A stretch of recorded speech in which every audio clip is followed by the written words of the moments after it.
Hey, good morning, guys. Welcome back. Welcome back.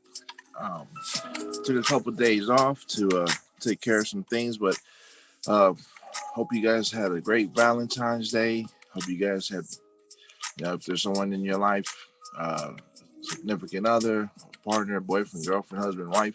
I hope it was a good one for you this year. And I know a lot of places are open now, so maybe you guys went out and took care of some business, had some fun. Or if not, we're still going to celebrate love. But anyway, the ultimate love and the ultimate example of love, that was the love of Jesus Christ, the sacrifice he made for all of us. So we celebrate that every day. Um, so I hope you guys are doing well and glad to be back. And we are in a new part of the book. We are in part 5. We just finished part 4, the laws concerning relationship. And I'll do a recap. We covered love, agreement, the law of love, the law of agreement, the law of usefulness, the law of advice, and the law of leadership. All of those chapters, all 5 of those, very powerful. Um, I got emotional reading through some of those sections. Definitely put me in check in some areas that I got to work on, some areas I got to get better with, and hopefully you learn too from watching those videos and reading along with me. And if there's anything there that impacted you, go ahead and share that in the comments. I'd love to hear from you guys. And if there's someone that could use some advice, this book offers some great nuggets. Go ahead and share these videos with them. Have them tune in, listen in, and I'm enjoying it. Hope you are too. All right, so today we are entering part 5, the laws concerning personal growth. So I haven't read this far, guys. I just read the first chapter of it, chapter 21, the law of gratitude, and it's a short one, but a great introduction into the law of personal growth. So when I think of personal growth, I think about self-improvement. I think about reading, books like this and whatever books that inspire you. If it's the Bible, if it's any other self-help book, books to help you on leadership, on your marriage, on beating addiction, whatever it is. There's a lot of great resources out there. Read a book, guys. Read a book. It really does help out. It strengthens your mind. It strengthens your emotion. Definitely people that can complete the writing of a book. I'm not saying they're all good, but if someone can complete the book, that's a feat in itself, and if they're able to get it published, then probably they have some experience in the field of whatever book the topic of their book is. And it wouldn't hurt to kind of dabble in their mind and read some of their nuggets and some experiences that they have in their lifetime they're sharing with us. So why not take advantage of it, right? The quote for today is the more grateful I am, the more beauty I see. And that was by Mary Davis. The more grateful I am, the more beauty I see. And I think that was just a little powerful little quote, little statement here. So true. we got to be grateful, guys. I don't know what your situation is, if things are good or bad. Being grateful. I mean, if there's anything that you want in life, start with being grateful for where you're at, for how far you've come so far. I'm pretty sure you've overcome some battles. So when looking at the battles ahead, one of the best things you can do for yourself when you're seeing an uphill battle here is to look how far you've come. Look how far God has brought you. You know, if you think things are bad right now, just think about how God has carried you, you know, this far. And when you think about those victories, it's so easy to look ahead at any battles that are before you and say, this too shall pass. I will overcome this as well. As the Bible says, you are more than a conqueror, right, through Jesus Christ. So let's get into it, guys. It's a quick little chapter today. I might even double up and make another video after this one. So, because I know I missed a few days, but let's get into it. So, chapter 21, the law of gratitude. All right. So, starting off with Proverbs chapter 17, verse 13. Evil, hold on, let me check my mic. Okay. Evil will never leave the house of one who pays back evil for good. So, right away, one of the chapters that we just read through with advice, with usefulness, love, and what was the last one? Leadership, and how Paul led us through some really good points here. Let me turn back a couple pages. In Romans chapter 12, verses 7 to 21, I believe it's one of the most impactful verses in the Bible, and the book highlights those verses. And it's pretty much, you know, in the law of leadership, that you've got to bless those who persecute you and rejoice, you know, and mourn with those who mourn. Live in harmony with one another. Don't be proud. Never repay evil for evil. And if it's possible, be at peace. I'm kind of paraphrasing here. And just know that even with those who persecute you, to just be kind and gentle. Keep, you know, give food to your enemy. You know, if your enemy is hungry, feed them. If he's thirsty, give him something to drink. By doing this, you're pour burning coals on their head. Pretty much just telling you that we don't have a place to be angry with people, and you don't have to repay evil to those who are evil to you. And you know, this is all we did was read just the Bible verse that introduced the chapter, but just one of the main things that impacted me in the last few chapters is that person that can repay good or treat their enemies as if they were a brother, or just being calm, or just being good to somebody, even though they're your enemy. Feed them, clothe them, give them something to drink, you know, and that through this, God will pay, you know, the revenge for you. It's not your place to fight back. And I mention this because, you know, in these times, we kind of find ourselves arguing with everybody, you know. So I'm just blessed and grateful this morning or this evening. Actually, it's morning, but just starting off with that, being grateful. I'm just reminded today as we celebrate Valentine's Day, there's a lot to be grateful for. I'm very grateful for my wife. You know, I think she's just untouchable compared to other women, and I'm grateful for my family, you know, which I'm grateful for, which I don't see every day, but grateful for a lot for what God has done for us. Anyway, just started off going off on a tangent here when the chapter is very short. We're going to finish this in just a minute, but let's get to reading. Do you know the difference between a human being and a dog? All right, pay attention to this, guys. Dog versus human. Do you know the difference between a human being and a dog? If you find a sick, abandoned, hungry dog on the street, you give it food, shelter, medication, and love, and he will never bite you. But as for the human, ... It's a harsh reality right there. Sometimes we have love loss for our brothers, and It says what the point is we'll treat a stray dog, a sick dog on the side of the road, better than how we'll treat a human being. Today we were visiting a city kind of far from here, and I was shocked. I was like, man, this place is kind of ghetto. Not making fun of the ghetto because I grew up in the ghetto, but I just wasn't expecting, what I was seeing around us. And we stopped at the store. I could hardly walk today. I got a gout flare up. For those of you guys who know about that, that's bad. And I had to, I was able to drive, but I wasn't able to get out and run errands.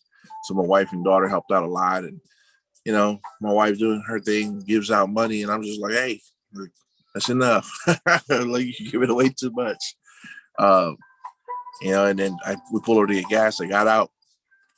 And then there's more people coming up and begging. And it wasn't just begging. It was just, this guy has some mental issues. And my guard was up. I was just like, kind of step away from me, man. You know what I mean? I was just, I wasn't showing compassion towards this stranger, who was asking for gas, and asking everybody money, gas, cigarettes, all that kind of thing. And so I was judging them.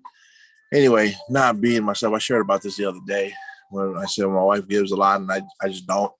But it's so true what he was saying here. So sometimes we'll treat a sick dog better than we do a human being.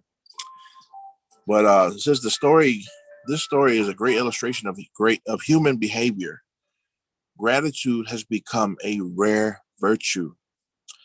Either gratitude is non-existent or it easily fades away. Very few people have it in them to be thankful and remain loyal to those who have helped them.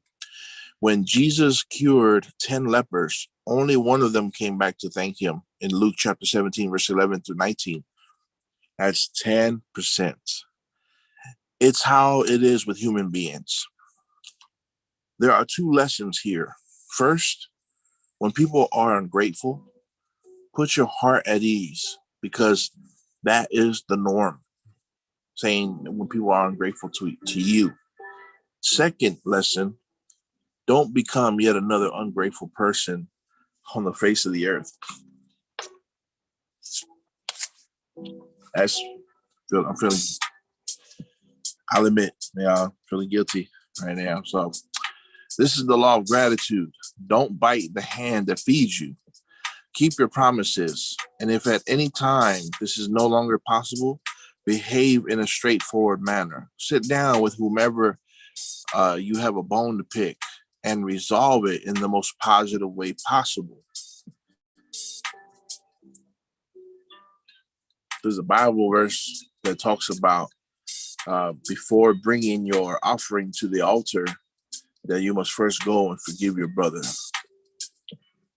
And, I don't know about you, maybe so, but I know I do have some grudges against certain people. And I believe that people have a grudge against me. And my MO is, you don't have to like me, and, I don't have to like you. And we can just keep it at that. I'll respect you and love you, but, we're not going to be friends. You don't have to, we don't got to kick it. You don't got to come to my house. We don't have to sit down for dinner and fake the funk. Like, if we don't get along, then, kindly mind your business. I'll mind my own. That's kind of my attitude, but it's saying here,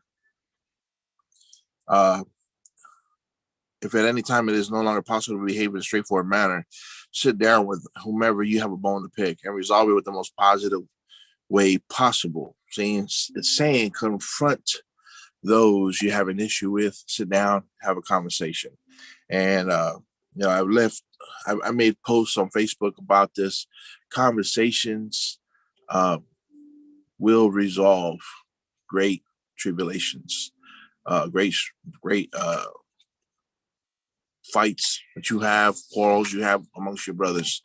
And so I encourage you to do that, as I encourage myself to do that. Sit down and try to resolve the conflict. Be gentlemen. We can handle this in a very civil manner.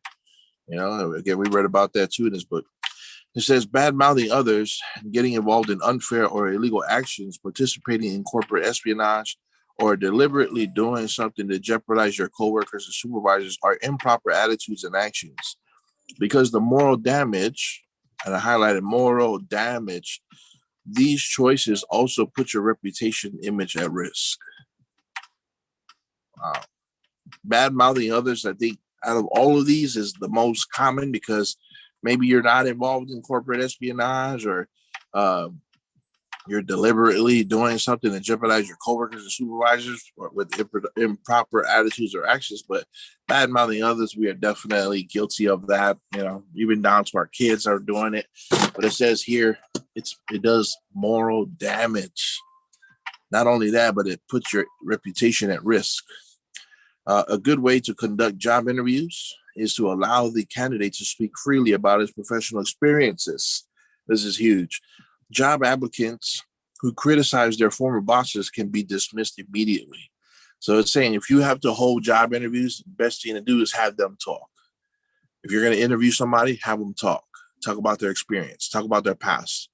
And you can tell right off the bat, if they're going to talk bad about their previous managers, leadership, supervisors, the book says here, you can go ahead and dismiss them.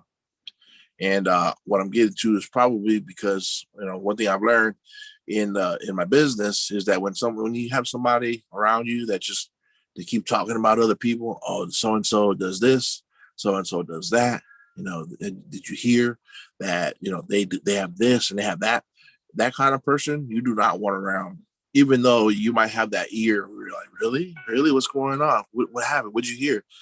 Because anybody that talks to you about someone else is probably talking about you too.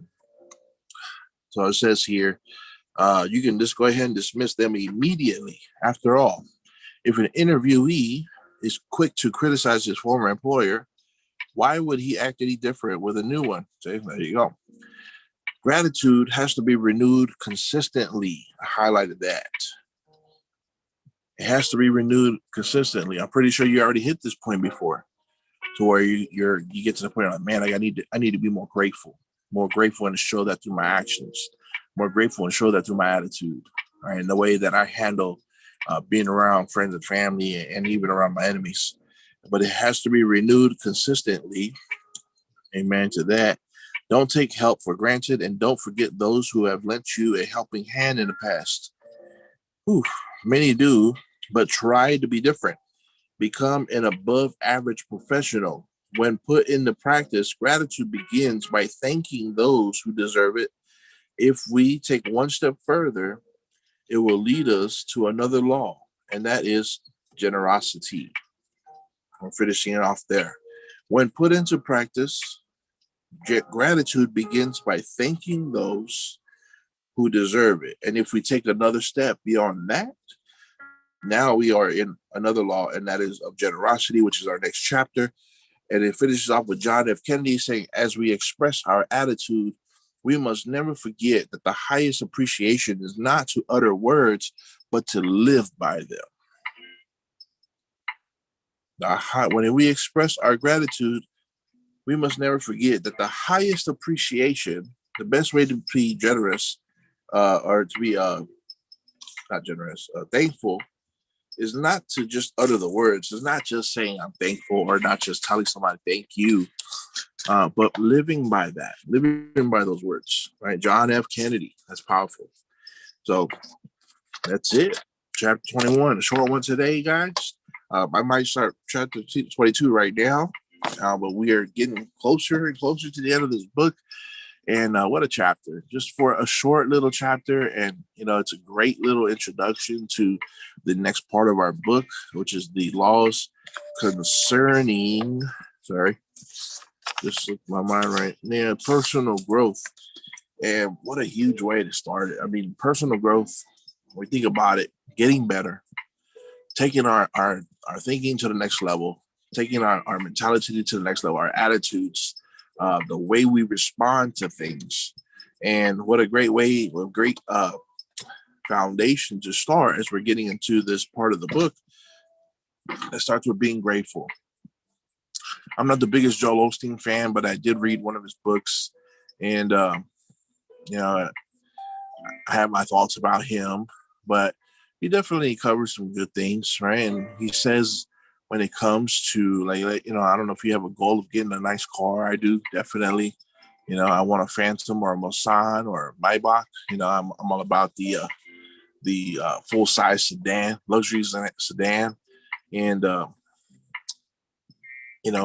for me to get there, what he says is, you can pray about it and hope for it, wish for it, set it as a goal, but you got to take care of the one that you have, right? And if you can't take care of the one you have, what makes you think that you're ready to get to that vehicle that you really want? And I think about my truck, and yeah, it's a truck, but it shouldn't be that dirty, right? It shouldn't have that much trash in there, and toys and food, and I can blame my kids all day, but really it's up to me, right, to take care of that.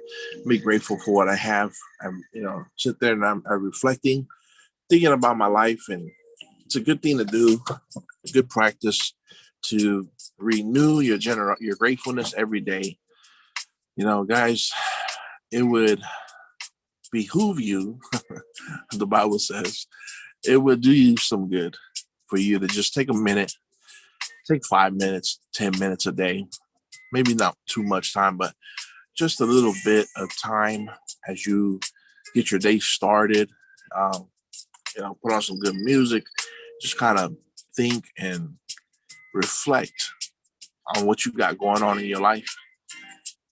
Yeah, we have some problems. Yeah, we have some circumstances. We got some hills to climb, guys. But just being grateful, it sets you off on the right foot. You'll start your day off a lot better. Uh, you'll start to find success a lot easier. This saying right here says it all. When you are grateful, you start to see more beauty around you, or you start to appreciate things more. Just being grateful because just you being here in the United States, guys, it ain't perfect. Definitely, America's got some issues, especially right now. Pray for our nation. But at the same time, I'm truly grateful of what we got here. And maybe you don't have what you want right now. Maybe there's a lot that you're hoping for, a lot that you're fighting for, but be grateful for what God has already given you. He's an awesome God, and He will open up some incredible doors for you, in a way that you've never thought before. But be grateful for what you got now, right? Let's not make that mistake. Love you guys. Hope you guys enjoy this chapter. Please share and leave some comments. Hit me up with some information or hit me up with your thoughts. Again, I'd love to hear from you. I'm not hearing from too many people, but I would love to hear from you, and encourages me to keep going, to keep pushing, to teach people that we got to start reading books again, right? Forget about Netflix, forget about Disney, cancel all that. You don't need that. Some awesome entertainment right here, and instead of being fed, useless information, why not fill your mind with something powerful? Because the better your mind is, the better you are, the stronger you are. All right. God bless you. Have a good night. I might make another video right about now. So we'll see. Love y'all. Good night.